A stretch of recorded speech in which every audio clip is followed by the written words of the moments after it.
All right, we are live. Welcome back again. We are so excited that the regular season is over and we have a reason to be having a show this week that's not talking about next year, right? Like, this is a great feeling as a Virginia fan.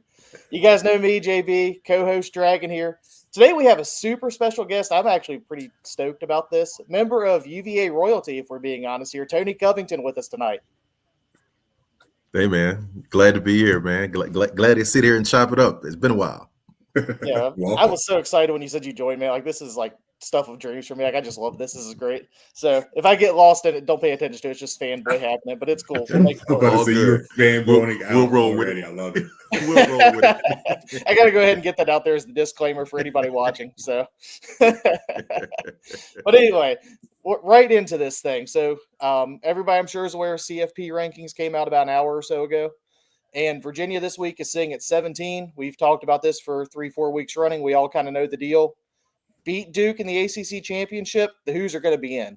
At this point, it's pretty straightforward. If they don't get in, they're very clearly not going to jump the 6 or 7 necessary spots to get in. So they're going to have to win this game to make the playoffs. That said, they have this rule that the top 5 conference champions do get in. And at this point, North Texas, Tulane, JMU even made the rankings. All those teams are 7, 8 spots behind the Hoos right at the end of the top 25. So for Virginia, it's pretty cut and dry. You win this game, you're going to the playoffs. And man, I still can't get over saying that. Like, every time we do this, I have to stop and say, how does it feel saying that out loud? Like, it's such a crazy thing. But man, is it exciting or what? Tony, what do you think, man? How excited are you for this? Yeah, I mean, it feels unprecedented. I mean, it's been a lot of down years, quite honestly. Probably the last 14 or 15 years, it's been a struggle. Other than the 2019 team, but it is just I'm so excited for these guys, man. It's just like, as an alum, you want them to do so well, and you're out every week. You just feel like you're in it with them. Like I always talk about the brotherhood that we have as a UVA football player, and it's just you ache with them every week. It's like you feel like you're in it, the highs and lows of it, and so to see them celebrate each week has been great. But it's just been great to watch good football, quality football, because I think that part had been missing for a number of years. Like I said, maybe 1 or 2 seasons in there, but just quality football, quality coaching, and just players making plays. That has just been something that it has been so exhilarating for me. I only went to a couple of games this year, but I'm watching them. If I'm not at home watching it, it's on at an event on the phone looking at what's going on. I'm reaching out to Ahmad Hawkins while he's on the broadcast. I'm like, what in the hell? What he'll text me back. So it's just you're into it, man. You're really into it. Yeah, I love hearing that energy coming off of you because it's someone who's several steps further away from the program than you, obviously, and like that's what I feel. And so to know that you're also getting that energy and to feel that former players are feeling that this is something special. And like I know for me personally, watching Tony and the staff, especially, and watching the guys who's the Claries of the world who have seen this program at its lowest, arguably, and to where they are right now, it just like I get chills. I got chills watching them in the post game, in the locker room on Saturday after the win. I'm just like, what this means to them, what that means to a guy like Tony, who's just been very consistent and had to take a lot of slings and arrows over the last 4 years to get to this point and have this program, like you said, at a place that we really haven't felt since probably early grow years, if we're being honest, in terms of just that consistency of we can win every game and we're going to play solid football across the board. And we're not relying on a Superman heroic LeBron James-esque come save us moment because we're a good football team with good coaching and good game plans and good schemes, and that it's enough to take on pretty much whoever's on the other side of the ball from them. And I mean, we've played 12 games and not one have they been out of it ever, which I don't know the last time I could say that about a Virginia team. And that's all I want. Like that's a fan. That's what I want. I want to be able to walk into the stadium, like you said, and just be like, it's going to be a fight, but I feel pretty good about our chances in this fight. And I don't need to worry about some crazy outside third party to help it. It's just going to be us versus them, and our Jimmy and Joe's and our X's and O's are better than theirs. And so it's pretty fun. Right. It's a fun place to be. Yeah, I mean, I agree with you, man. It's it matters when you have a trigger man, a steady hand to kind of guide you through that. But it's also, when you've got a really solid running game that you can lean on. Your identity is, hey, we're going to be physical. We're going to run the football come hell or high water, and we've got a quarterback that can make some plays. It's going to make smart decisions. It's not going to throw the game away. And that matters, when the lost to Wake. Oh my God, I was sitting in the crowd and I was just losing my mind, because that showed you the impact of one individual and him. If Chandler Morris, even though they weren't playing that well that game, if Chandler Morris finishes that game, Virginia wins by 2 scores. And 100%. So it was just difficult to just kind of watch it. But then I saw the maturation of a defense. I saw them come together and play. They've played extraordinarily over a majority of the season, and they really have kept the offense in there. They battled through injuries, but they, offensively, we've battled through injuries. I feel like injuries are it's like a bugaboo for the Cavalier football team that we all the time we seem to get injuries to key positions. But this year, having the playable depth, what they were able to do in the portal to have playable depth, it truly benefited them this year. And Coach Elliott talked about being able to have that playable depth that we were lacking it. Our starters could probably go up against anyone, but when they needed a break or we suffered an injury, we didn't have the depth on the back end to just really, you want to have that next man up mentality, but we just didn't have to your point, Jimmy's and Joe's as the number 2s and the number 3s to be able to step in without any drop off. And this year we've been fortunate to have that playable depth, and it has mattered. Yeah. You touched on something I want to ask you before we keep going, JB. You talked about identity, and I think that's so crucial to me when building a team and building a program. And I think this year's team is the first time we've really seen an identity for a Virginia program in a while. And how important is that to you as a player when you were playing, like just knowing, like, especially when your identity is toughness, is grit, and it's, just knowing, like you said, you're going to be able to lean back.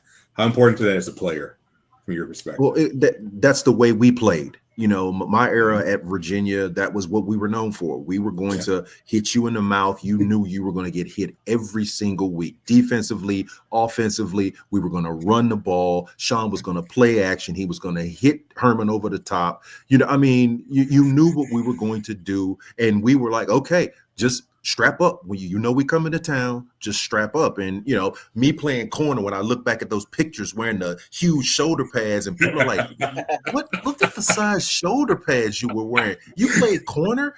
I mean, I had a 3-bar cage that just, that was just the physicality that we played with. And I just remember my shoulders being so sore all the time. I had to have these big shoulder pads on. I had my shoulder harnesses underneath. I was about that physicality. So, it was just, it makes me excited to see them playing with the level of physicality that they are, on both sides of the ball. Yeah, I love that. I mean, those teams that you were on are the ones that I fell in love with Virginia football with. Those are the ones that my mom were taking me to games when she was a dean at UVA, and I was growing up. And Coach Walsh is the reason I wanted to play at UVA. Knew him my entire life, and unfortunately retired right before I got there. So I missed out that window. But yeah, that identity, like, I remember that, and I absolutely, like, I felt like it was palpable. So hearing you talk about that, that's my fanboy coming out right there, just thinking back to those days, and just, it's like, yeah, that was just something different. And also just remembering having played football in the 90s. Yeah. Pads. Yes. I mean, what happened to the good old-fashioned cowboy collar? I know. Those things got banned, right? Like, didn't they become a safety thing? Probably, or they started having these smaller looking collars on the inside or something. I think they started using. No, you had to have the big full thing. I was already a big lineman. No, you got to give yourself a little extra if you're going to walk out there. Now, mind you, we still made it look good. Now, back in my era, the uniforms were ill-fitting. You know, I mean, we didn't have the sexy looking stuff, but at the end of the day, we were gonna make it look good. And we were like, all right, we're gonna show up. Hey, you know, we checking each other. Yo, we straight? Yeah, okay, we good. We go out there warming up. You couldn't tell us we didn't look sweet though. You know, I mean, but now I'm like, man, look at the uniforms fit all tight. You know, pads hugging. I still don't understand these guys out there with no knee pads. I struggle with that piece because I'm like, yeah, all your knee hanging out. I can't get with it, but hey, do you? Yeah, we saw that. I think it was Michigan. I was watching Saturday that they had a guy who looked like he had like biker shorts on almost. Like they were so high up, like no pad. It's like he barely had enough room for thigh pad in there. Like I don't know what this guy was trying to prove or do with that. It's like, man, you got to be safe out there. Like, come on. Oh, I mean, I think most quarterbacks now it's like are you got running to around with protect that. yourself. And I mean, I remember we played like running backs were wearing 2 pair of thigh pads, and they were the old school, you know, inch and quarter, ones, right? Yeah, real thick, right. And you would put 2 on just because you knew you were going to carry the ball 30 times. And hey, you knew we were coming for that thigh region too. So that's right. Your playing days though for me are kind of fun. This is part of what I want to talk about, especially after coming off this Virginia Tech game. So we'll back up just a hair for those who might be a little younger, maybe not fully aware. This is a Virginia legend we're talking to first, so you know that. What, 2-time ACC member, all ACC teams, right? Two of them. Mm-hmm. Mm-hmm. So he played. I'm going to say I get this right. 87 to 90. Was that your 4 years? 86 to 90. 86. Okay. Yeah. So right there. And the big thing I wanted to talk to, obviously, you know, we're coming off the big Virginia Tech game. We beat them. That's great. For you guys, though, it probably felt a little different than what we're going through now with Virginia Tech, right? Because if I'm not mistaken, you beat them, 3 out of 4 times? Yeah. So that whole it's like I can't even call it a rivalry until we win a few. You know, I mean, 8. What is it now? I think it's 19 3 in the last 25 years. Yeah, 3. Yeah, 25, I mean, that's just, you know, and the crazy thing is, I was watching that game, you know, and I was talking to Ball Hawk this week. I said, when I think about the years, you know, during that time frame, because a lot of those years I was in the booth watching it and losing my mind. You know, I said we were better than them a number of those years, and we found a way to lose. Mm-hmm. You know, and whether it was the ball just didn't bounce our way, it was a penalty that cost us. You know, a couple of them were blowout games, so we were out coached on you know, on some of, even when they didn't have a coach, they would win the game. They didn't think they would win, and they won the game. You know, and so it was so many opportunities that we've had to kind of shorten all of those losses. And so to watch Saturday, and it was just utter domination, you know, and you know, of course, Tech's going to come in with their bravado and, you know, talking trash, because I mean, they should be confident, because it really does look like they have owned us, you know. And for us to come out there and say, this is not the UVA of the past, you know, and we're going to hit you in the mouth, and then we're going to run it on you. We're going to throw it on you, and then we're going to shut you down on defense. And it was 27-7, and it was not that close. Mm-hmm. You know, it was utter domination, and it could have been worse. It really could have been far worse, you know. And so as I was on my couch, you know, I was low key. I didn't want to get excited. We got the first interception. Okay, cool. I was like, all right, we need to score. Okay, cool. I was like, all right, you know, let's keep. And then we just kept smashing them on defense. I was like, okay, well, we know Drones is not an effective passer. So, you know, I kept thinking that they were going to put the other Boo Walker or something.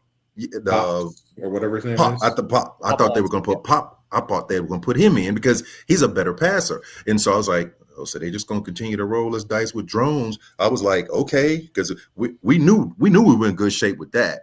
And so, you know, when we shut their running game down, I was like, yeah, this game is a wrap. And then we just kept asserting our will.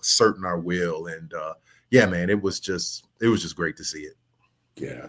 Yeah. I mean, we kind of said the same thing right before you jumped on with us. We were just saying how it could have been a lot worse than it definitely was. And like, I mean, I had the same feeling. I was like, all right, if we can get a 2-score lead, but who's get a 2-score lead in this one?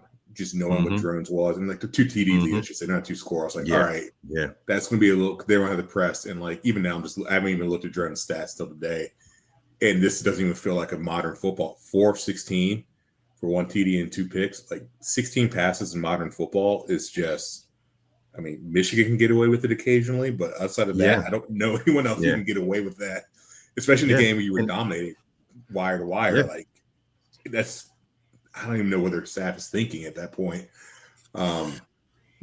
Just it was not a lot of trust in that passing game, evidently. Yeah, I mean, and I understand why, but then to your point, why not pull the switch on and do something? I mean. Yeah, I don't know. Like that's baffling to me. I knew it was bad, but I just haven't looked at the overall numbers. But yeah, I mean, 197 total yards of offense, 2 turnovers, 6 first downs. Like, well, and then they had that big play at the end, or it would have been even worse. They would have been under 150 yards of total. Yeah, but that would have been under 150 yards offense at that point. That was like a 50, 60 yard little slant. Yeah, it was a long touchdown. So yeah, on the backups too. Yeah, on the second unit was in by that point. Like it's just 2 of 14 on 4th. I mean, it was dominance.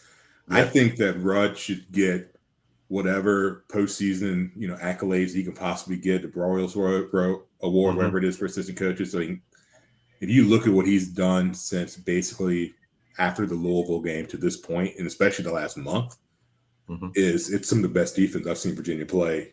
Agreed. 40 years of being a fan. Like, I mean, it's agreed. I mean, they've given up something like, I have to go back and do the math, but less than 20 points in the last month combined. Yep. And they've shut down some powerful offenses going all the way back to California, the Cal game. That was a high power offense. Shut them down. They shut down Duke. They've shut down Tech right now. Like, they're not giving a point. Even though, like you said, that Wake game, they didn't give up a touchdown. That's a special teams touchdown. No. Like, I mean, it's pretty crazy when you think of what Rudd's been able to pull off with this unit that has, I want to say, 6 new faces on it from the start from last season. And essentially 7 because Cam's been gone for, he only played 7 games this year or whatever it was. Right. So, I mean, that's insane. And I was concerned. And I was concerned about the defense, more so on the back end.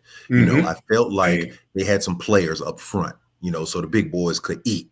So I felt comfortable there. But I really was concerned about the back end, specifically at the corner position.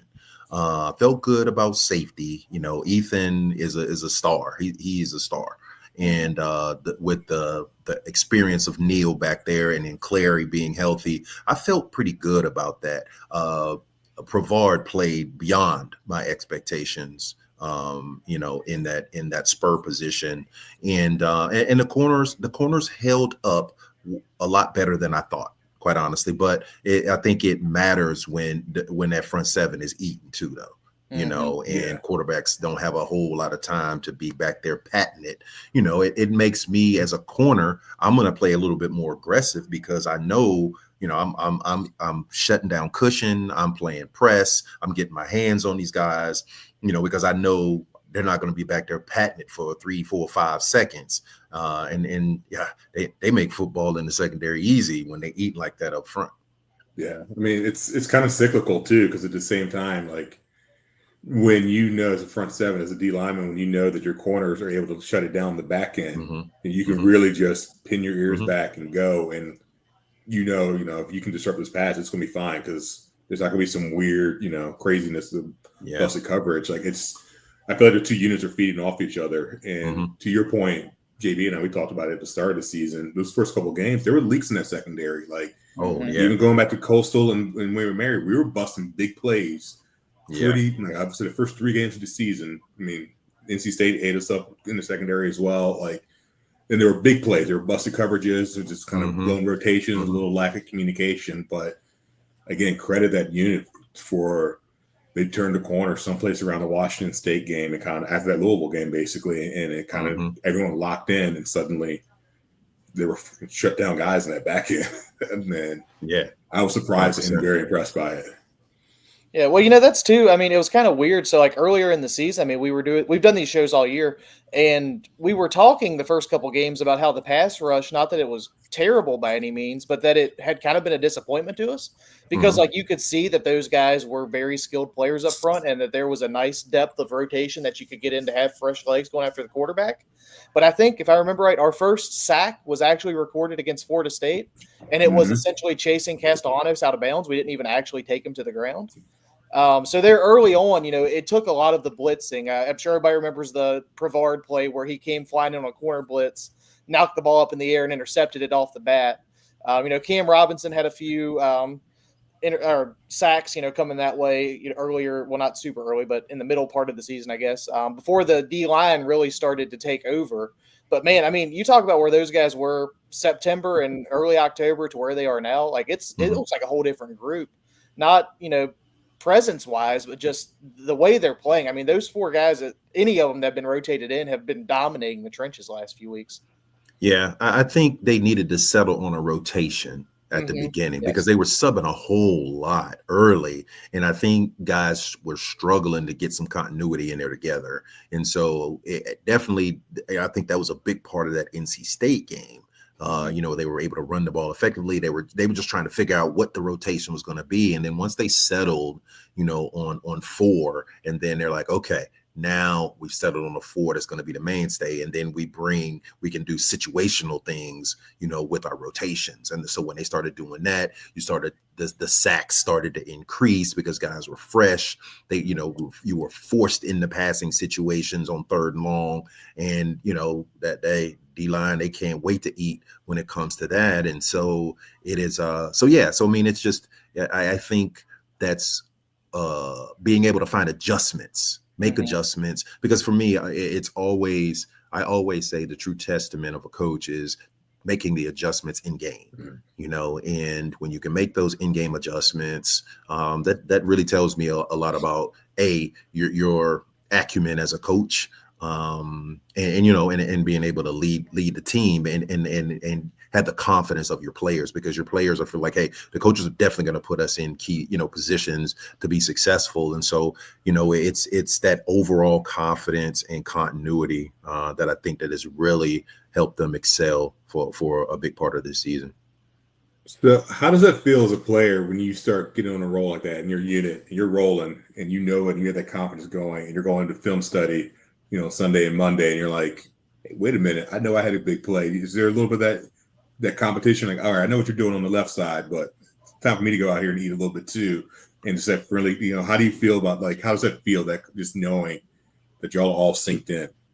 Well, I think it once again, you just have that confidence in each other. I used to think about when Chris Slade and I were, on the same side together, and we used to call it the dark side, and we knew nothing. You don't bring it over this way. Yeah, it's just not happening, and when Ray Savage was in there, and he was wrong. I mean, man, when I think back to the guys that I played with, yeah, I mean, Jeff Logham and David Griggs, when you had guys like that who were just absolute dogs, it made football fun, man, because everybody's flying around, having a good time. And I see it, on with this Virginia team. These guys are flying around, they're enthusiastic, they're pumping each other up, they're celebrating. And that's the kind of energy that winning, that's winning football.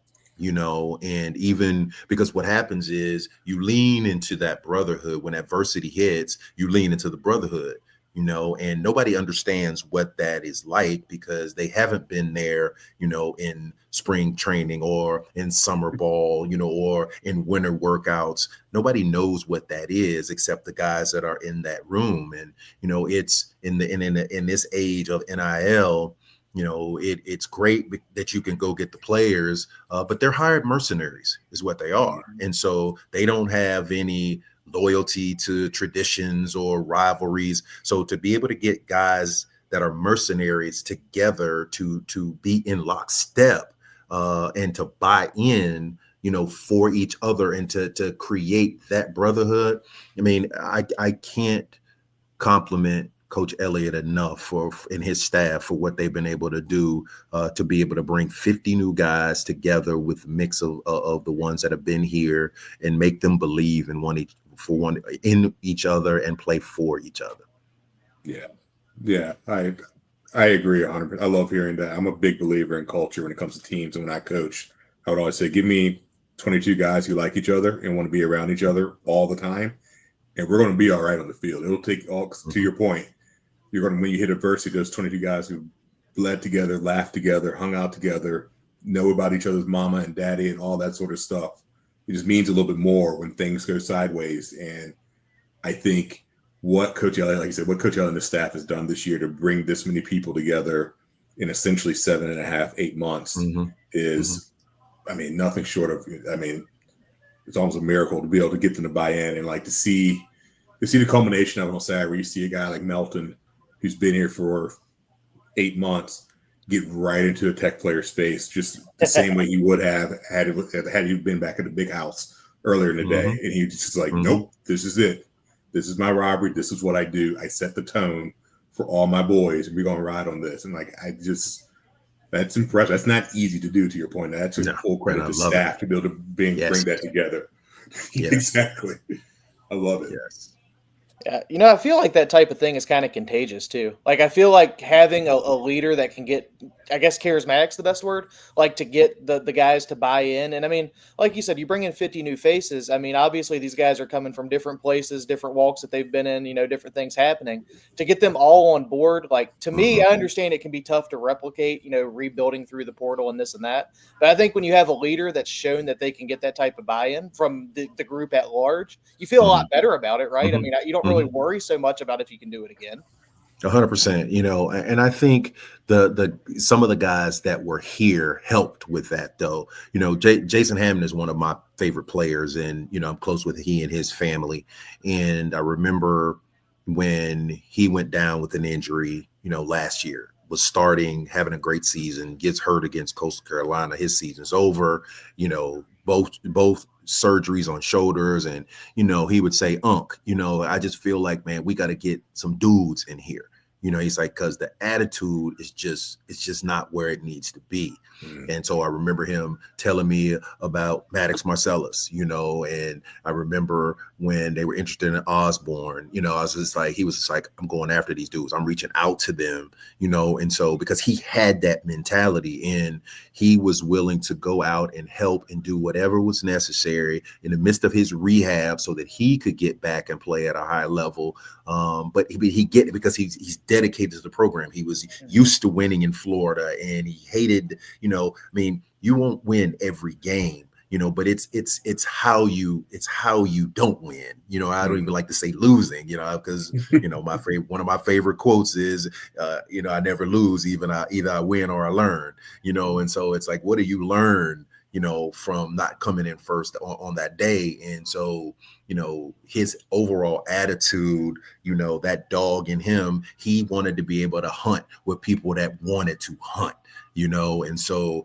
being able to have guys through the portal come in, guys like him, guys like Cam, you know, they suddenly had some real dogs around them that were about the work and were about the same mission. That matters, man. That matters big time. And then, you know, you got a guy like a Chandler Morris who comes in on the offensive side of the ball, and he has that dog in him too, you know, and to have that kind of mentality, you know, at the quarterback position, that's huge, you know, and it ain't like he's some big stature of a guy, but he came in with confidence, attitude, and said, you know, I listened to him when he was saying, I didn't come here to win 5 or 6 games. I came here to win a championship. And so now they in the championship game where I was like, is he Nostradamus? What are we doing? Right. You know what I'm saying?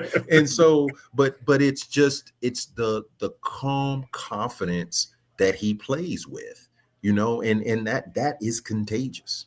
Yeah. Championship game it is, right? Duke this weekend, Charlotte. For those maybe not fully aware, basketball team also plays in Charlotte same day. That's kind of cool. So basketball will be at noon. I think it's on ESPN2 this time around. Football game 8 o'clock. If anybody's planning on making the trip, I'm going to be there. I think Dragon's going to be there. Tony, you going, or what are you playing this weekend? No, I've got some stuff to do in Charlottesville on Friday, and then I've got a coach's workshop that I'm leading on Sunday. So There's no way I could get to Charlotte and get back and be ready for that, because after we win, I'd want to celebrate and I couldn't. So I'll be celebrating here with my tequila and my potato chips on the side, cheering like crazy in here. That's still a good time though, man. It's cool you're doing that workshop too. That's good stuff. We love that. Yeah, but anyway, so we're looking at this game. Dragon, I want to kind of jump on this early. We usually do the whole gambling thing later, but I thought it was interesting that we just saw these teams play. Virginia was up 31-3 in the fourth quarter. Obviously, they made it a little close as the minutes wound down. But now we're a 3.5-point favorite is where it's sitting? I believe so. I forgot to look before we jumped on. That seems about right. Yeah, I mean, it's conference championship week. It's going to be a little bit off. It's a neutral site, so it's going to be a little bit off.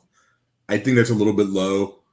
Honestly, Vegas doesn't really know what to do with Virginia. I thought they've been astronomically wrong most of the year, and quite frankly, I've actually done well betting against Vegas, quite frankly, just because most of our lines have been double-digit lines, even though we haven't won a lot of double-digit games. It doesn't mean that we're not good. We're just having a weird time catching up. So I think that's a little bit low. I think it should be closer to about 5.5, 6.5 in Virginia's favor right now. I think Virginia, but it's tough to beat a team twice. Like we just said before we jumped on, it's tough to beat a team twice.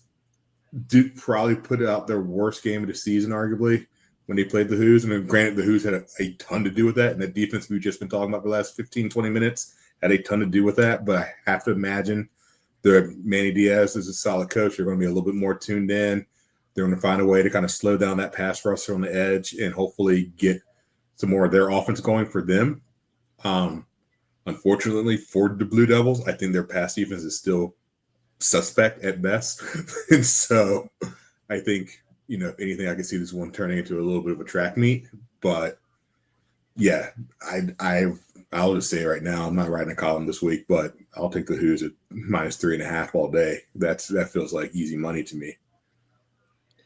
Yeah, I'm interested to see what they do because I don't feel like they're going to get as dominated up front. Talking about Duke specifically, like their offensive line really didn't hold up against our defensive rush and front seven at all. I mean, I think they had about 40 rushing yards total in the game.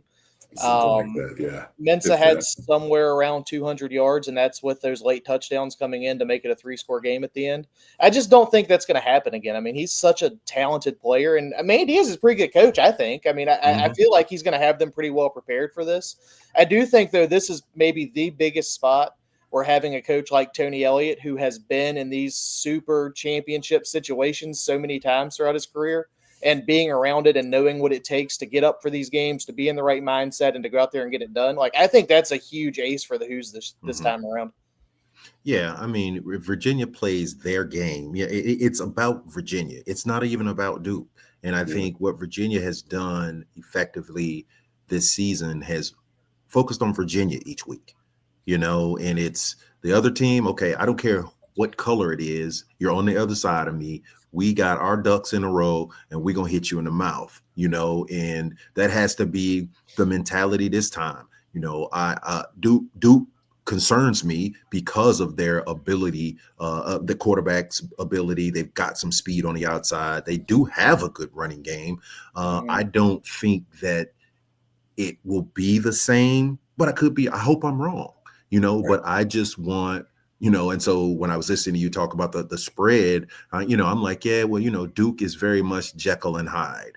They can put up points like nobody's business, but and they put up points against Wake, and Wake has a decent defense. You know what I mean? And so they put up points. Not so much Carolina, but they still put up points, and they're capable. The quarterback is very capable. And so, I think that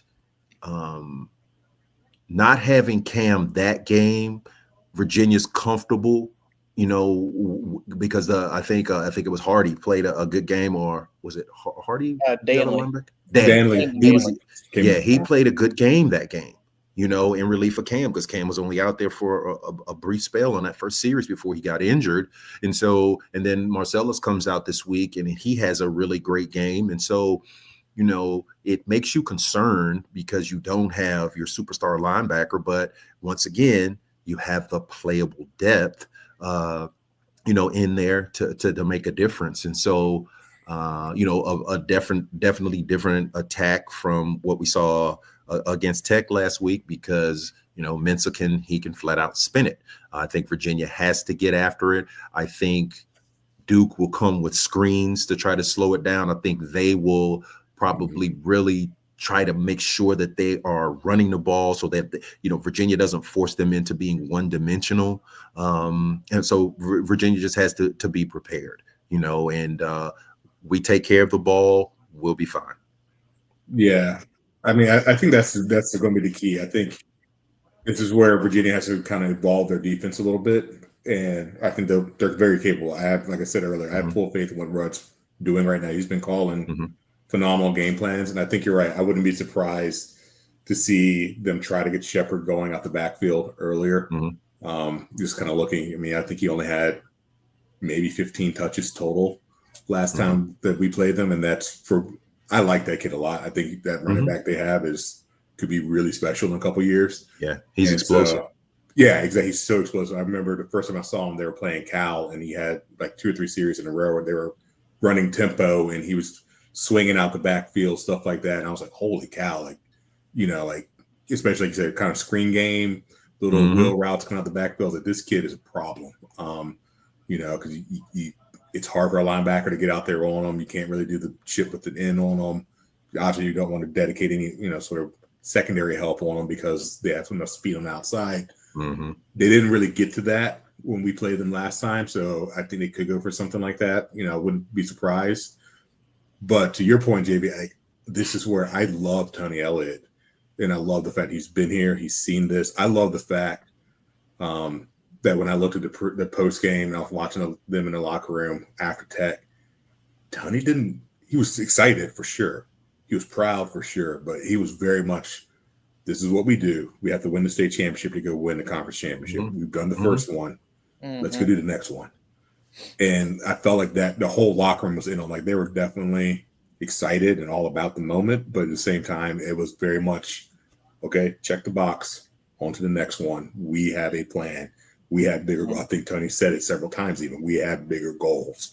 This is just another stepping stone. And I think, they were already at that point, they didn't even know it was going to be Duke. They were mine on SMU or Duke at that point, but they were just next man up, so to speak.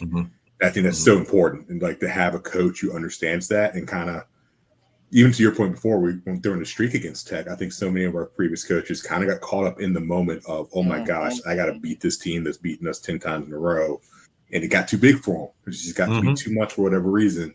Yep. And this is where having a coach who's won national titles is like, been here, played against the best of the best, had to coach against Saban and his defense. Like, we're going to be all right. Just trust me, follow the game plan, follow our procedure, our discipline, and we're going to be all right. And I think that's going to be the difference right here is, they're going to be prepared. I think we're going to have the wrinkles in the offense.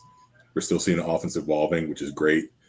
And, I think you're right. Just focus on Virginia and just play Virginia football. Go out there, punch them in the mouth on the O-line. Yeah, no question. No question. And what I love is that Virginia has been in control of its own destiny for a minute. You don't have to depend on someone else. Go out there and win the game and advance. It's that simple. It's like go 1-0 each week. And that has to be the focus. I'm not looking too far down the road. I'm not really looking at the CFP. I'm looking at this ACC championship. I'm thankful for the opportunity. Let's be in the moment. And they've done a really good job of being in the moment. And so I think when you have older guys that understand that matters, and older guys in key positions, and you've got the steady hand, of Coach Elliott and his staff. And so, man, I just love the fact that they control their own destiny. So, you win in advance. Yeah. Yeah. And it's kind of something that, we talked about this before we came on a little bit, Dragon, that, we felt those moments of like a culmination of like getting to the hump that whatever your goal was for the year, with Bronco, not trying to call him out, but like his culmination honestly was beating Tech, right? Like the scene with him with the water and the sledgehammer and the look on his face, And then if we're being completely honest with ourselves as fans, we were just happy to be there in the ACC championship game, right? Like, obviously, now there was a difference between that Clemson team we played and a 7-5 Duke team, for sure. I understand that. But, like, in this sense, like, it feels like, I mean, to me at least, if there's going to be a culmination, it's happening this weekend after we win this thing, right? Like, that's it feels like if there's a time that they're going to kind of be like, oh, man, we've done it, and, like, we can really celebrate it, I think it's now. I mean, that's just what it feels like to me. I agree, and they'll take it like that too. You know what I'm saying? It's like they're holding back because, like, you know, work still work to be done, and I appreciate that even in the celebration, because, like I say, you celebrate in the moment, and then we're like, okay, let's get back to work. 100%. Yeah, I mean, I think that's the difference. Is this team, you know, to that Chandler Morris quote that you quoted earlier, like, they came here to win a championship. That was their setup goal.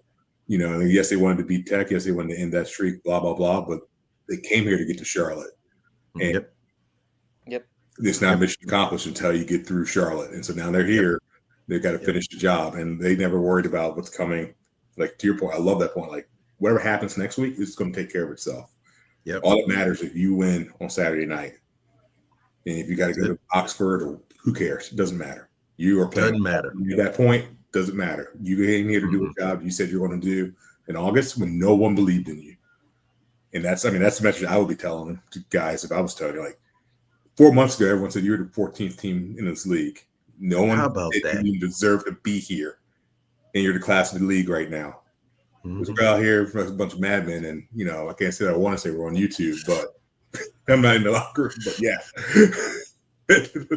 Hey, you know, it's hard for me to contain my mouth, so I'm trying to.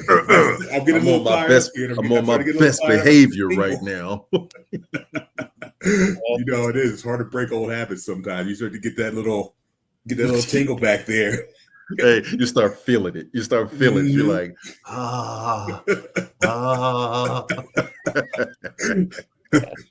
You know, that's something too that we said we wouldn't talk too much on this, but just got me feeling that type of way today was seeing these all ACC teams come out. And the Who's, for those that missed it, have one first teamer, Jamari Taylor. Obviously well deserved for him, but man, is that a slight to the team that won the regular season? I mean, come on. Like, it's a sport where there's 11 guys on each side of the ball, right? And then they give spots to kickers and punters and this and that, blah, blah, blah. I mean, you got plenty of space. You could have gotten more Who's on there. I think we only had 2 second teamers. I think it was Brady Wilson and Sparks, the punter, were the 2 second teamers, and a handful of third team guys. And I can't get with that. I'm sorry. It was mostly third team and honorable mentions, which was, there was definitely some guys in there I thought who could have got bumped up. You know, especially when you just look across the league and how people play. I think that our defense deserves more credit. I think our corners deserved a lot more credit than what they got. You know, credit to Cam for making third team. If he stays healthy, I think he's probably the defensive player of the year in the conference, or he should have been. Yeah, I mean, no 13, question. 7 games played. Yeah. I do, to your point, Jeff, in the chat. I did kind of laugh that our special teams, which is something I've been harping on all season, actually got 2 second teams or a second team in an honorable mention, which was very surprising to me. And those are the 2 units I probably cringed the most when we dropped them out there. No offense to those guys, but that's the one leaky part of our team, I would say, right now. But I thought those defensive guys can deserve more. And at the same time, I'm also proud of all those guys because, I mean, I brought it up on the forum. Like, when was the last time the Who's had 15 all ACC caliber players on the field at one time? I mean, I think it's got to be that 04 team, that 03-04 team. You go back to, you know, Schaub and Miller and Pierman and that whole group when we had talent everywhere. We had, you know, NFL talent all over the field. But it's been a while. So. Yeah, to me, I don't know. I thought that looking at the teams when they played out, I thought it honestly looked more like what should have been a preseason team than an after seeing a season of results team. Because I thought that all those selections felt like they were name value and not anything that they had shown statistically this year. I'll just kind of leave it at that. I mean, Mitchell Melton making, third team is an absolute crime. To say that there were something like 8 defensive ends higher than him in the voting. I mean, that's just insanity. I don't know what we're doing if we're doing that. Like, it seems like people weren't paying attention, weren't looking at stats. obviously there's a lot of people that don't want to give us credit because there's these same people that make these votes picked us to be 14th in the league in the preseason, right? So like it's hard to eat your own words sometimes and say you were wrong. So I mean, I guess this is how they're going to get it back. I guess I don't know. Back to the game though, what people really care about with the Duke. The thing I'm interested in, kind of really more, I think, is the other side of the ball for us. I kind of feel like just looking at how Duke plays and what they can do, I think that they can make Jamari Taylor have a more contained game than he had the first time around. I think he went over 130 yards. I think they're going to step up and they're going to play a little tougher against him. I'm really curious, though. Terrell Harris ate them up last game. I think he averaged somewhere near 20 yards a catch. It was like 160 or 170 yards total he had. 161 on 8 receptions. So, yeah, whatever that math is. Yeah, it's right 20. There at 20, right? Yeah. Yeah. Right there at 20 yards a catch. I mean, I don't know that there's anything that they're going to really be able to do, if I'm being completely honest. Like, their pass defense is pretty porous. So I'm interested in how they're going to try to stack up against us. I really that's the side of it I don't know what they're going to do, to be completely honest. Like, I feel like that's the difference in the game. Yeah, well, you're right. I mean, I think you're right. And but they have other weapons, though. You know what I mean? So it's like, okay, so what? You're gonna double trail? Okay, well, Cam Ross is gonna kill you in the slot. Or yes. you're gonna single up a Dreen out there?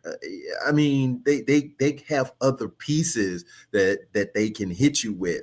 They Sage in the slot, Rogers in the slot. I mean, they've got a great mix of what's available to them, and I think they're going to keep those safeties from coming down because Trail can take the top off of it.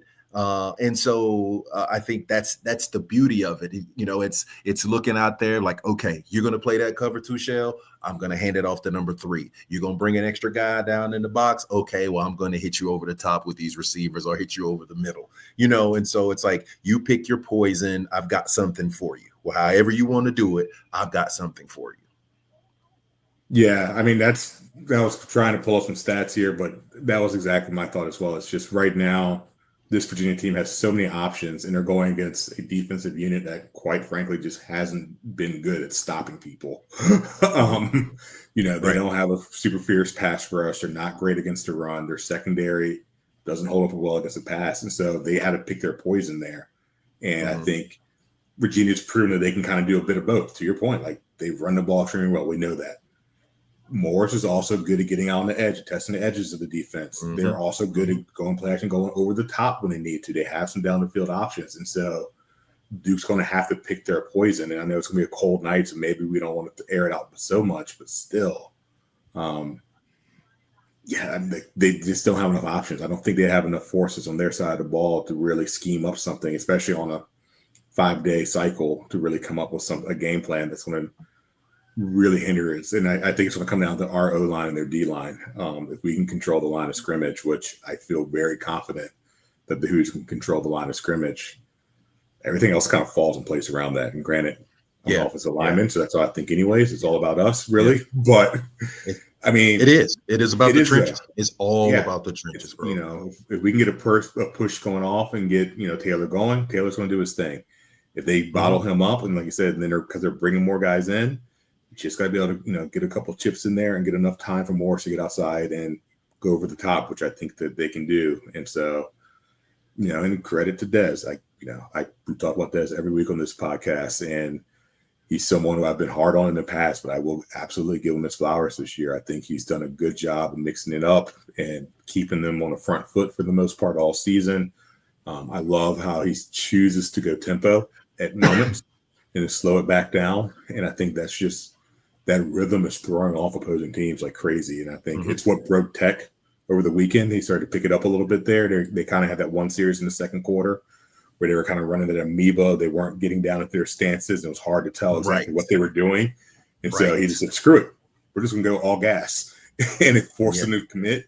And it broke them. And it got them out of that. And I was like, oh, there you go. And it got rid of that problem. And I think the Who scored on that drive. Suddenly it's a 2-score game. And now you got Jones trying to figure out how to throw a ball.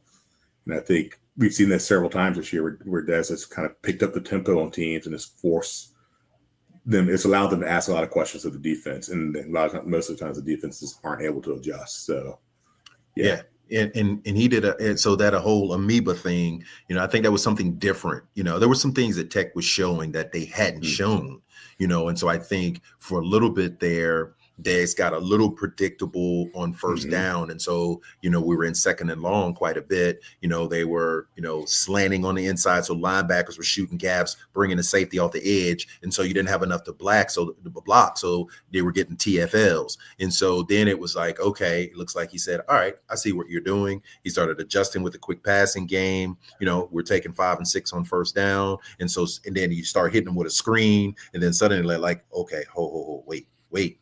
Combined with the tempo, to your point, and then it's like, okay, well, hey, we better settle in. And then soon as you think you're okay, we figured them out, then they start running. We start gashing them again, And so that was the great job of adjusting that Dez did, and I think he'll do it again this week. Manny runs a solid defense. He's a defensive coach, and so. I don't think they doesn't necessarily have the size that he had when he was in Miami, or at Penn State, of course. But so he tries to beat you with speed, and what do you do with speed? You run right at speed, and so if they're going to commit those guys to the line of scrimmage, okay, that's when we're going to hit them over the top. So, the line holds up, they stay healthy. And if you give number 4 time, it's a problem. Yeah. Go ahead, Dragon. I was going to say, yeah, you just reminded us. You're right. I think I love how Dez made them go horizontal for a while there with the screens and spread them out. And then as they made that adjustment, he said that come right back to this is what we do. We're running inside zone. We're right back up the gut at you again. And I think that similar game plan is going to work very well, to your point, against a Duke team that specializes in speed and guys flying around. Spread them out, make them have to answer on the edges, and then go right over top of them in the middle. So, yeah, I love that point. It's a really great call. For sure. I think, Tony, too, you said maybe the main thing to watch out for as far as a key when you're talking about like health and status goes. The offensive line being healthy and being able to hold up is going to be very crucial for the Hoos to have success both in this and then if they do make the playoff, going forward, or their bowl game. Obviously, they're bowl eligible, clearly. So, if that's the case, whatever. But the big thing here, Mikhail Boley went down in the last game, and he was on crutches seen after the game. He had a boot on, crutches out on the field. Celebrating with everybody else, so he seemed to be in good spirits. I want to say that Elliott said that things are looking okay for him, but I don't know that there was ever any update other than just his post-game press conference on it. But that's definitely a spot to watch. Left tackle is a crucial position. I thought Ben York came in and played a good game, though, if I'm being honest. I don't know that Tech team was as ferocious as Tech defenses we've seen in the past. I have a hard time trying to gauge how he played versus his competition, if that makes sense. But I thought he did an admirable job. I felt pretty good going forward. I think with Duke, definitely I feel pretty confident with him, but it's still a thing to watch, Yeah, but once again, they have the depth. York came in and did a solid job. I think when he came in, they did go tempo. You know what I'm saying? And so I think that also helped him, because Chandler wasn't back there, having to hold the ball, go through his progressions. So it benefited him to be able to go and do a little bit of tempo because, then it became quick throws and then the throws, that where he did have to drop back, he was able to find guys open quickly, and so it really wasn't much pressure, or he used his legs to escape. I don't remember seeing any advanced pressure coming from his backside. So I thought York did a good job. And so, if Boley can go, great. I just want him to be 85% plus going in, because I don't, if he's not 85%, then, put somebody else in there, because we can't afford to have any drop off. Yeah, I think that's exactly right. I think there's a point, and 85 is probably about it, where the trade-off of somebody trying to gut it out versus having your playable depth, you have to be careful with that now, right? Like before, when you didn't have the depth, you're kind of like, well, if you can hold up, let's get out there and let's see what you got. But now, you got to understand sometimes, if you can sit and there's a more than serviceable guy behind you that can take care of business, so you're healthy for the next one, let's do it that way. Right. So that is a difference. That's something that they haven't really had for 3-4 years that they've been here. It's it's a different thing to deal with. Correct. Yeah. We'll see what happens. I mean, I feel good about this game. I do think, not to jump around too much, but I do think this Duke team really has nothing to lose, right? Like, I will never understand how the tiebreaker got them into this game when they lost to the only team in the cluster that they played, and they lost to the team that was ranked above all these teams in UVA. Like, I have no idea how that 0-2 didn't disqualify them in some second, third, fourth tiebreaker. I think we got down to like the fifth one, then it's opponent's win percentage in conference that got that. I don't know. It seems ridiculous to me. Like, I feel like there could have easily been better bylaws that wouldn't have had Duke in this game. Now, that said, there were some takes about, we'll just override them and put Miami in or put whatever team you want to insert in. I don't think you can ever do that. I thought that was pretty ridiculous of some of the sports commentators to be saying on the internet. Like, I mean, I'm all for a good hot take and trying to get some clicks, I guess, but like you can't do that. It just sends the sport into anarchy, right? Like, you can't just start ripping things apart and just plucking teams like that.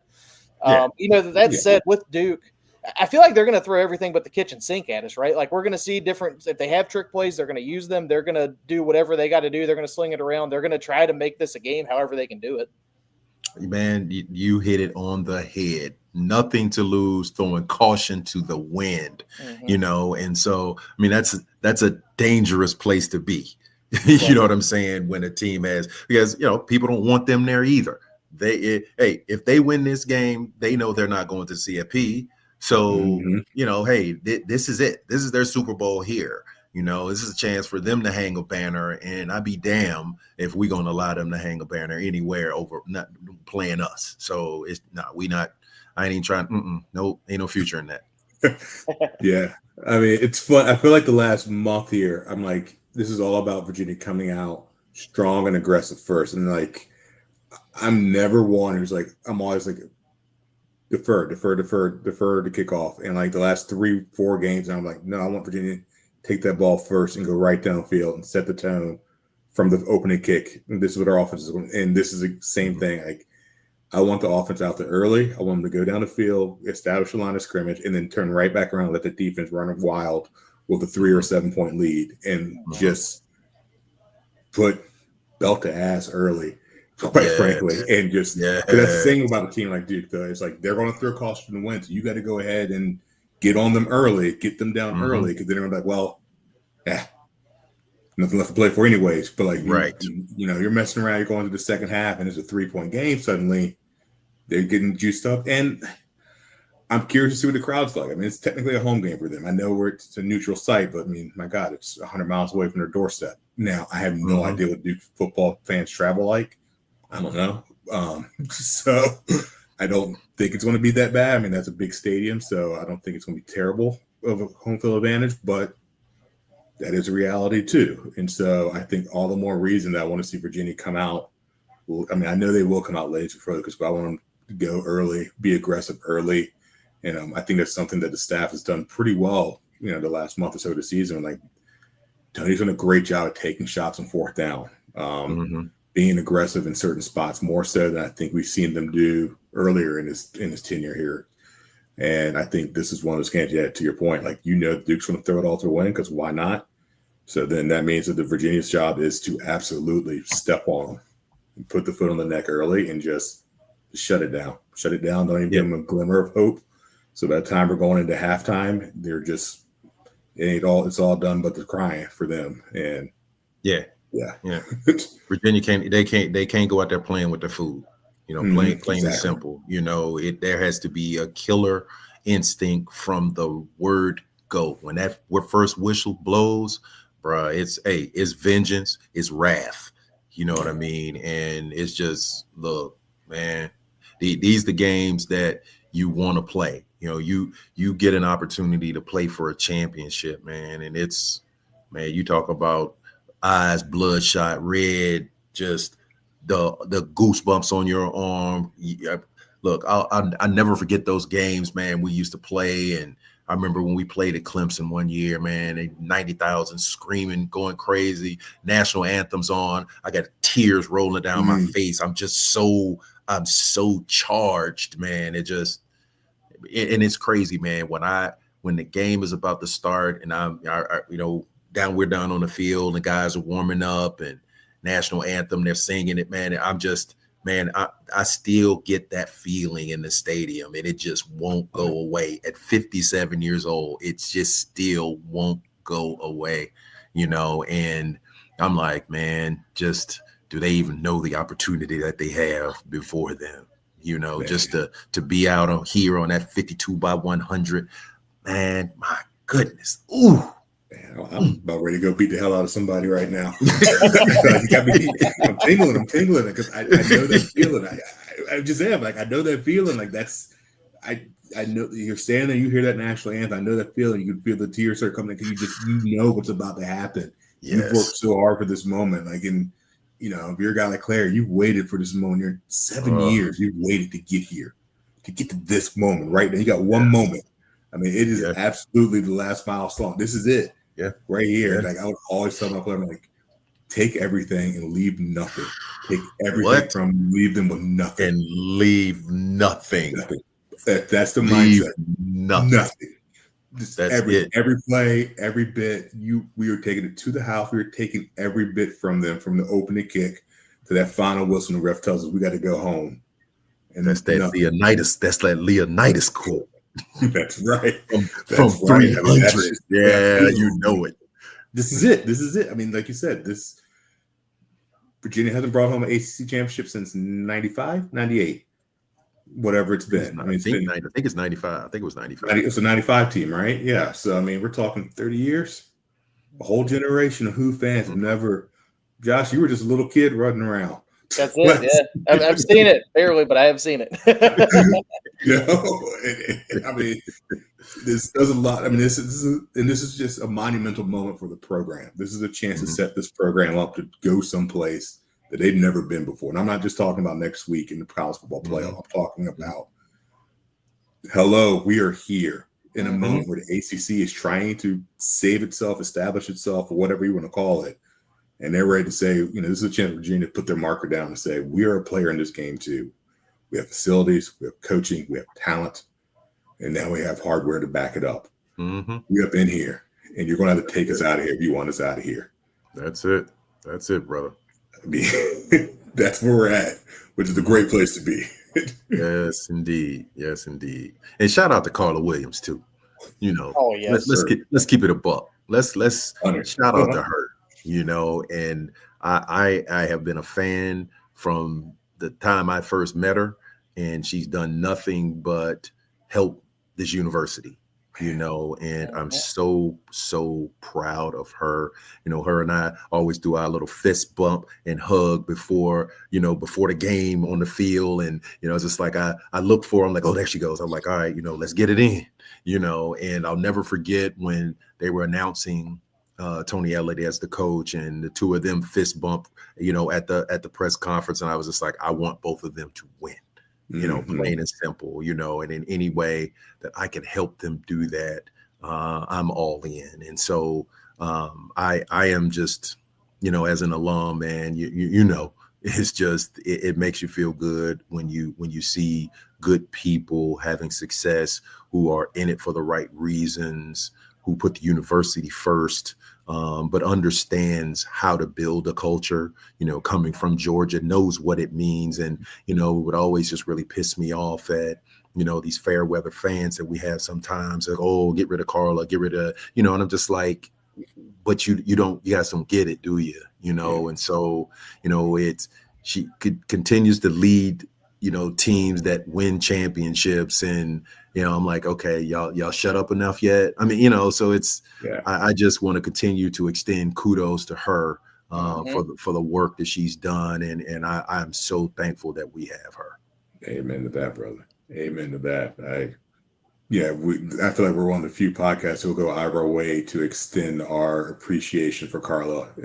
I know JB and I have both spoken highly of her. I remember the first time I met her, 4 or 5 years ago. And I was always impressed by her, but getting to meet her and, like you said, spend some time with her, I was like, okay. And like, we're in good hands. I knew that even at that point, we're in good hands. But then it was like, I wanted to see her do well. And I want to see this program do well, not just the football, but the athletic program. Yes. And you, like you said, you see what she's done. And I'm a big, ADs set the culture, and ADs are supposed to find the financing.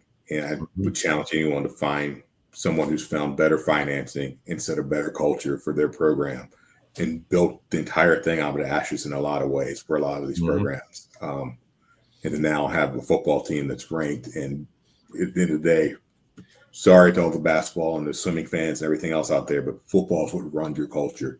And if you want to be a player in athletics and in college athletics, you got to have a football program that can stand up on its own and draw money, quite frankly. Yeah, and it's feeding everything else. It's feeding everything else. Bingo. It all comes out of that. Why are we going to Rio in 9 months?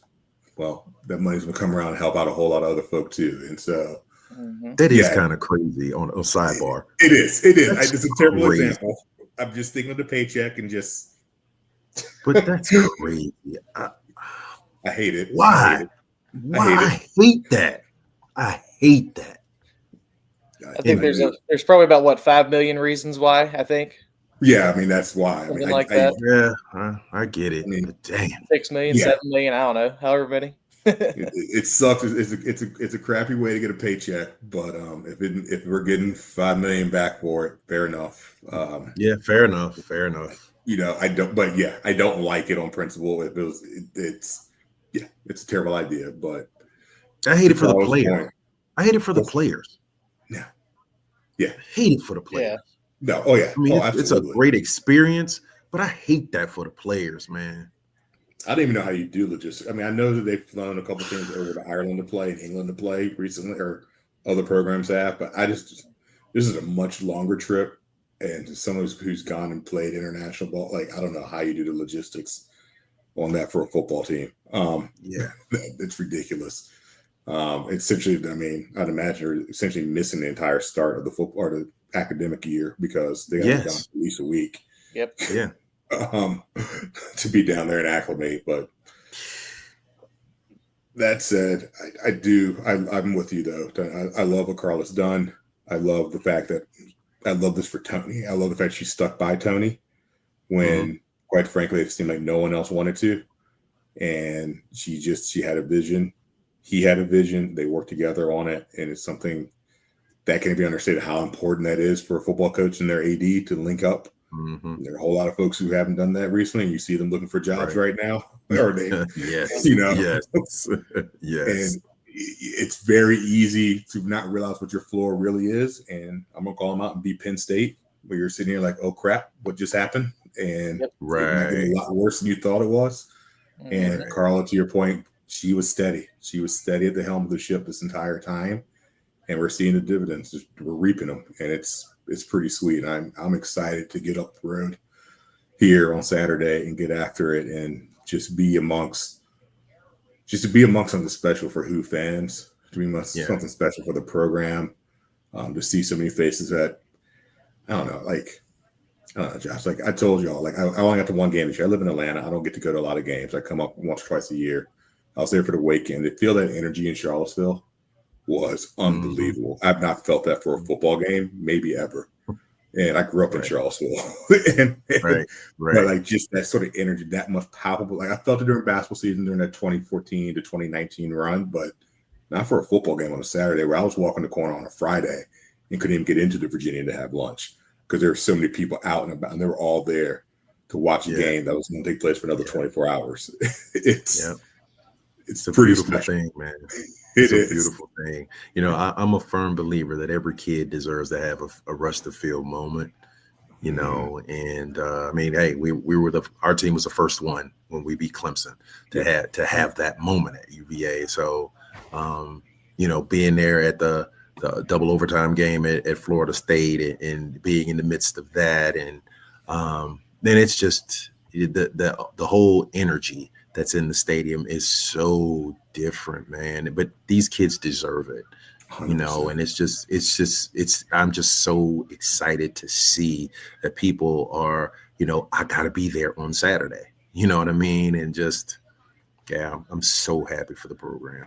Yeah, I mean, I'm more excited for Saturday night than for Saturday at noon. I almost skipped the basketball game coming. I mean, if you told me that, I was talking to my wife, like if you told me that 5 years ago that I had a chance to go watch Virginia basketball in my backyard and go watch Virginia football in my backyard, and I am a football first person, I would have been like, oh yeah, of course I'll go up and watch the game, the basketball game, and maybe if someone wants to hang out, I'll stick around for the night and watch a football game. And It's complete opposite this time around. I had to get talked into going to the basketball game, and then no disrespect to this guy. I want to save my energy for the night. It's right. I was like, I don't want No to wake doubt. up and do the drive because I need to be locked in. And I know it's gonna be a full day for me because Yeah. I can get in sometimes, and I need to be ready. Yeah. It's going to be a full one. Dragon, you pretty much said everything I wanted to say, I guess. I will just say the one point with Carla. For those that have been keeping up, we do this and we have rotating guests just about every week. And I feel like it's probably about the 6th week in a row that we have all kind of unanimously agreed that Carla Williams has done a great job. So for those who might have doubts, if you don't trust me and Dragon, we have had great Virginia minds coming through every single week that are all in agreement with us on this. Like, I don't understand the hate for her. I really don't. Like you said, the biggest thing that the AD can do in my mind is build the infrastructure. And the number one point of that is getting the money. Like, obviously that's the key to this whole thing. And, let's be honest, like, coaching hires in a lot of ways can be like the transfer portal, and that they can kind of be a crapshoot sometimes. Yeah, you can have the 100%. ultimate slam dunk. We've seen what happened with Scott Frost. We've seen what happened with Luke Fickell, right? Like, these guys that you think are just going to knock it out of the park, and they have their struggles for whatever reason. So, like, at the end of the day, all an athletic director can really do is have that infrastructure there, make a reasonable, logical, sound hire, and then essentially pray for the best, right? Like, you're at that point hoping that what they do and what they bring in lines up with what you're trying to value. Yep. You get buy-in from your program, from your players, from your staff, from everybody around. Like, that's really all they can do. And I don't think anyone can do a better job than she's done, especially given the starting point of, if we're being honest, like what Virginia athletics have been. Like, if you would have told me 10 years ago, not only just the whole landscape of college sports with this NIL and the transfer portal being as wild as it is, but on top of all that happening, that Virginia would be a top 20 player in all of it. Like, that just seems such a wild concept to me that I don't think would have happened without Carla Williams, if I'm being completely honest. No, 100%, 100%, bro. You hit it on the head. Seriously. Yeah. I mean, I gave up my season tickets before I left a decade ago. I was so frustrated with the way the program was being handled because of that administration and just kind of the way things were going. And to Carla's credit, she stuck with it. She found the right options at the right time, and she was patient. I think that's something that too many ADs are not doing in today's society. And it takes a while to build a program. It takes to your point, you got to be a little lucky when you're hiring. You got to be a little lucky. You got to do your homework. Need a little sprinkle of luck on the top, but you got to have a little bit of patience there to let those seeds grow. And we didn't make the jumps necessarily on the field that you would think you would make every year to year. But if you watch this program under Tony Elliott, it has improved each and every year, and it's not an accident. This isn't a fluke season. This is not an accident that this culture popped up out of nowhere. This is not an accident that they could find 50 players and slot them in, and they were able to figure it out right away. This is the culmination of 4+ years of just building the pieces, being steadfast in it, and just trusting in the process. And credit to Carla, credit to Tony, credit to the staff, and just credit to the university for just sticking with it as a whole, and the administration for just being willing to just go for the ride and see where it takes you. Agreed. Knowing how to fit the pieces of the puzzle together, man. I think that's a way to put it, because it's you got to go recruit the guys, and convince them to come when you didn't necessarily have a track record per se, and so you got to have the people that'll go get a Trail Harris or go get a Mitchell Melton or go get a Maddox Marcellus. You know what I'm saying? They go get an Osborne, who go get a Carmack. Yeah, I mean, and so the evaluation of the talent, then you convince them to come here. Then you convince them to buy into the culture. And then, it's almost like that whole puppet master thing. It's just like, okay, I've got all these great pieces. Now let me assemble them. All right. And have them, believe in what I've got going. And if they'll trust me, I'll lead them to success. And so that's kind of just been what we've seen. You know what I mean? Yeah. Yeah, and that's probably the biggest thing with college sports all the way around, is that you have to remember, understand these guys are getting paid now, but they're not real professional athletes, right? Like, they still have school, they still have other things going on in life. They're younger, clearly. I mean, these types of things matter. So with that, what I'm getting at is success is very rarely fully linear, like you would see it at the pro level. So you have to keep these things in mind. Like, you sometimes do have to be patient with these things. But you have to look at it too and see, like, we have everything we need now, right? Like, we have the facilities, the money investing is stepping up, all that good stuff. We have a charismatic leader who gets the buy-in. Like, if you can just hang with Tony, like, look what he's done. I mean, people wanted him gone last year, right? Like, we were uncomfortably kind of talking hot seat in the preseason show, right? Like, these were things that, you know, as fans and as people commenting on it, like, you had to accept, right? And with that, he's turned everyone wrong. I mean, 10-win season, the chance. No team has ever had 11 wins in Virginia football history, right? Like, this is the opportunity. And who would have thought that the guy that people wanted gone 6 months ago is going to be the one that has the chance to do it? Like, I couldn't be more excited for him. I'm so happy for this. Funny how that works, huh? Yeah, right. Absolutely. Couldn't happen to a better guy. Like, you know, honestly. I know. Absolutely. That's true. Like, that's true. Just, you know, we've had some great coaches come through Virginia here recently, just in terms of in all this programs, and that's a credit to Carla. And Tony's right up there at the top of that list of just people that, yeah, when I think of, like, you know, coaching is still, these are young men and young women in basketball and other sports. Like, they're young kids still who still need some direction. And I, you know, in some ways they need more direction just because they are making $500,000 more. And there's more opportunity for them to do something dumb, quite frankly.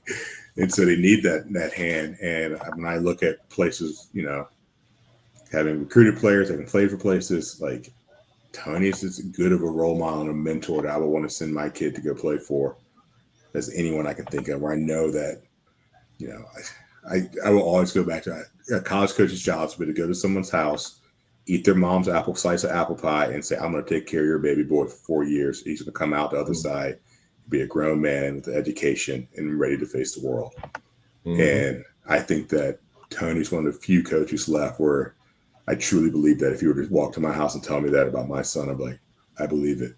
And I know you're going to take care of him. And I know if he's screwing up, you're going to fix it, and you're going to call me and let me know if I can fix it too, which is so I can assist. Exactly. But I mean, you know, that's a lost art in today's coaching world. We're so worried about NIL, transfer portal, and all that. We're losing that, and I think it's a disservice to the kids. And this is me at 42, sound like an old man, but it's just the truth. And I think that Tony still holds that. He holds that accountability, and I think that's something there. Because deep down, you know, these kids aren't making these decisions by themselves. They're still talking to parents and aunties and uncles, you know, all that stuff. Correct. And they still want to see what's best for them. And so having that hand lead the program is so important. And yeah, I think it's amazing. Now we're seeing the results to go along with just those promises of I will help you develop personally. Now it's also, you're going to win some damn football games. You're going to have a good time out there doing it. 100%. Could not have been better. Tony, I want to keep you too long, man. Thanks for coming on tonight. We really appreciate it. This for me was like the highlight of the season, so I'm like so happy now. I'll be talking about this for at least a week, probably longer. Thanks for having me, man. I enjoyed you guys. Seriously, appreciate it so much. Thank you so much. It's great. For those keeping up, Virginia doubleheader in Charlotte this weekend. Basketball, 12 o'clock, ESPN2. Football game, ACC championship. Again, win, and we're going to the college football playoff. It's that simple. 8 o'clock, ABC if you're not going. If you're going to be there, feel free to join our locker room access forums. Give us a shout. I'll be there. Dragon's going to be there. A few of our other guys are going to be there. So anybody that wants to hang, we're more than willing. I'm sure it's going to be a lot of downtime between the two games, a lot of good time to have. Yeah, I'll put up a meetup place for us at some point. I'll get to it. There we go. That'll be good. The official, unofficial meetup. We'll take it. We love that. Yeah. Nice. We will be back, you know, either way, depending on what happens here. Obviously, we'll either have a college football playoff show, which will be the stuff of dreams that everyone's going to want to be here for, or we're going to have the bowl extravaganza show. So either way, Dragon and I will be back. Tony, man, anytime you want to come on, we'd love to have you. It's an open invite anytime, man. We really appreciate it. Cool, man. Appreciate you guys too. Keep up the good work, man. Appreciate it. Yes, sir. Thank you. Well, till next time, go Hoos. Go Hoos.